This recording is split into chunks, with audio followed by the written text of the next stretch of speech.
I got a T-Mobile business update for you guys. Now, at this Morgan Stanley Technology Conference, I was hoping for a network update. We're 3 months in on the year, almost 4, and T-Mobile has been quiet. They haven't given us an update on anything. And the first part of the conference, Neville right away told the host who was asking the questions that he would not be able to give an update on the network. So there's no new pops, nothing on 2.5 in terms of expanding it anywhere else. So that lets us know that the deployment of mid-band beyond 200 million is a tedious process. It's going to take them a lot longer. What he did say, he's going to give us an update on the next earnings call, which should be the first or second week of May. And that'll be Q1. That'll be the first quarter. I'm thinking they're still guiding 260 million by the end of the year, covered with 2.5, so that they should be in May when he reports those pops. They should be at 230, 235 covered, and that should get them on target. Don't really know if they can outpace 260 just because this is a tedious, lengthy deployment. They have to cover a ton more landmass versus what it took for them to get from 0 to 200 million, like a lot more. And of course, the population gets less as you get out into those rural areas. So right off the bat, nothing really from the network. Now, the business updates that they did give, which I find very interesting, is Peter Oswaldick said the Sprint churn, or at least they're hinting that Q4 of last year was the peak of the Sprint churn. So it sounds like they're hinting at that downtrending. So we'll hear more of that on that churn at the earnings call as well. So 50% of the traffic is now carried over the 5G network, according to Neville. I guess you can tie that into a network update, if you will. And then 40+% now 5G devices on from the base, from the T-Mobile base, 40+% now on 5G devices. So if you want to tie that into a network update, I guess you can do that. I just see that more as a business update. But that's how much traffic is now on 5G, is 50% of the entire base is now on the 5G network. And 40% of that is smartphones. Now, of course, the rest of that could be home internet traffic. I'm sure a lot of that is going to be carried over the 5G network. I don't think much of that will be carried over the LTE network anymore. I'm sure some will, but I think most of that will be carried over the 5G network. That's where you want to be. That's where all the capacity lies. So you want to be on that part if you're a home internet customer. If you still have the old LTE box and 5G is available in your area, I would highly recommend to upgrade to the 5G router. Definitely recommend that. Now, one thing he did do again, just his usual self, they downplayed millimeter wave, started bashing Verizon again. He did say the millimeter wave strategy is just not going to cut it. He says, because he did hint at that he was watching the analyst day from Verizon.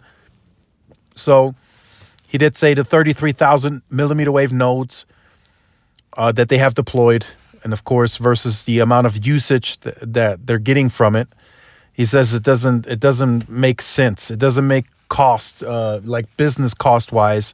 It doesn't make sense, and the math doesn't add up. That was according to him.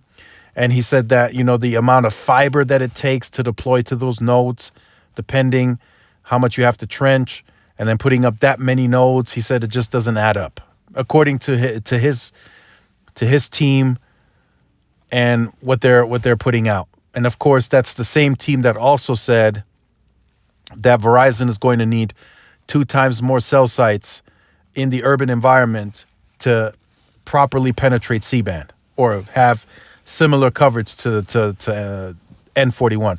So if you want to take that with a grain of salt, by all means, that's fine by me.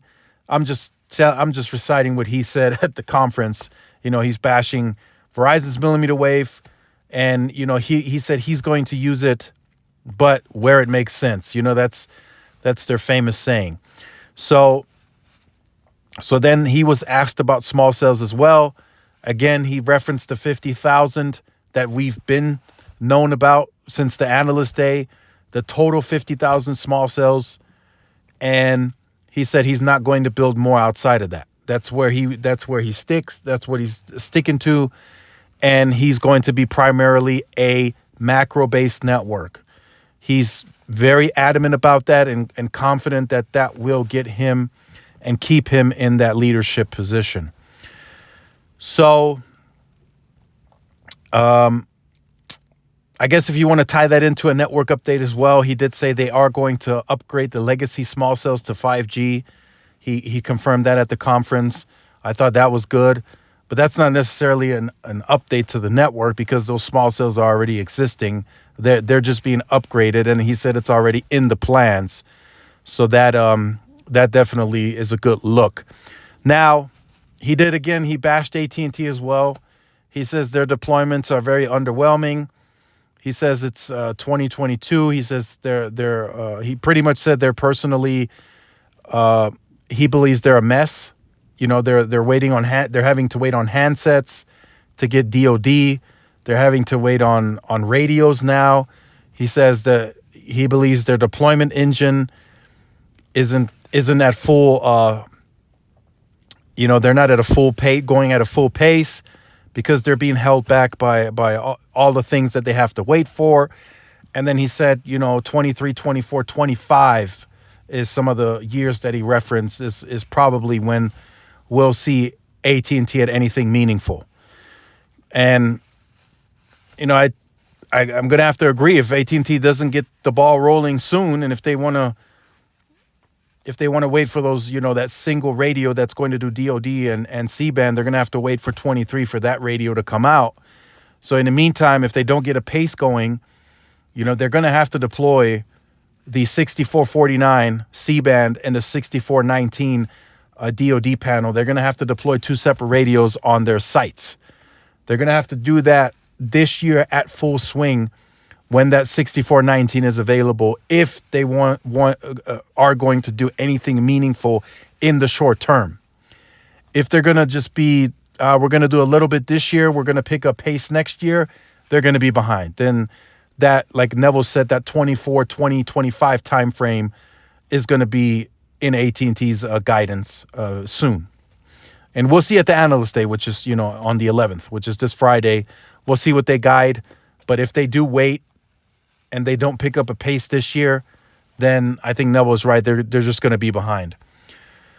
So that's pretty much all that was discussed at the conference. They did touch on a little bit of fixed wireless. I think all of you are aware that's going to be a successful product. There's huge demand for it. They did say the supply chain is great. They're diversifying the stock portfolio in terms of the router. Like you saw not too long ago, they brought a new router on board, and that was to help fill the supply chain. It wasn't to swap out the existing trash can, as many of you are calling it. So, they sound very confident in their plan. There's no Analyst Day from them again. Last year was about a almost 4-hour Analyst Day for T-Mobile. And, they're just sticking to that guidance, and they're looking to hit or exceed what they guided in that plan. So let me know what you think about this. Again, nothing really exciting on the network so far in terms of new progress. Everything else, they're just pretty much upgrading the legacy sites still. And then, of course, the legacy small cells, as I mentioned. And that's how they're going to move and progress throughout this year. So again, let me know what you think about this in the comment section down below. Look forward to reading your comments. Make sure you guys like, share, subscribe to the channel. Follow the social media outlets for more updates and interactions. This is Tyrone with Tech Life. I'll see you guys in the next one. Peace.